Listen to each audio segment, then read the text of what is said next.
My dear friends, on this 20th Sunday in ordinary time, we hear this single sentence from Jesus in today's gospel. "O woman, great is your faith."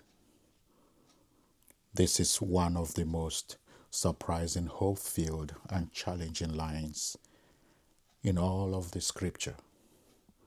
It is surprising because Jesus says it to someone who, by every social and religious measure of his time, should have been ignored. Yet it is hopeful, hope-filled, because it reveals that God and his heart is moved not by status, ethnicity, or background, but by faith. And it is challenging because it forces us to confront the boundaries we draw, often unconsciously, around who belongs, who deserves compassion, and who we allow to interrupt our comfort. So we see a mother who refuses to give up, the Canaanite woman, so desperate, her daughter suffering, and she would not be silent. She cries out. She insists, persists, pushes past the disciples' irritation and even Jesus' initial silence. She refuses to accept that God's mercy is limited to certain people. Her persistence is not disrespect. It is faith in motion. It is the faith of every parent who prays through tears. It is the faith of every person who refuses to let suffering have the last word. It is the faith of every believer who clings to God even when God seems silent. Her cry, "Lord, help me." This is one of the most purest prayers in the scripture. And what did Jesus respond? Dear friends, this gospel is uncomfortable. Jesus' initial response seems harsh, but the church has long understood this moment as a deliberate teaching encounter. Jesus is revealing something to his disciples and to us today. The disciples want her dismissed. Jesus draws her closer. The disciples see a nuisance. Jesus sees a heart that trusts.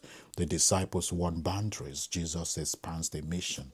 By the end of the encounter, Jesus publicly praises a foreign woman's faith, something he rarely does, even with his closest followers. Her faith becomes the doorway through which Jesus reveals the universal reach of God's mercy.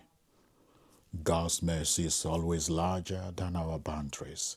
So Isaiah today proclaims that God's house is a house of prayer for all peoples. St. Paul insists that God's mercy is meant for all, and Jesus shows us that faith can be found in unexpected places. This is a powerful word for our church today. We live in a world where people are divided by race, politics, culture, immigration, status, and ideology. Even within the church, we sometimes create the categories of insiders and outsiders, worthy and unworthy, us and them.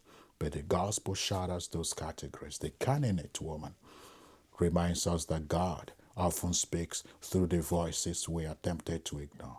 She reminds us that faith is not confined to our comfort zones. She reminds us that God's mercy is always wider than our imagination.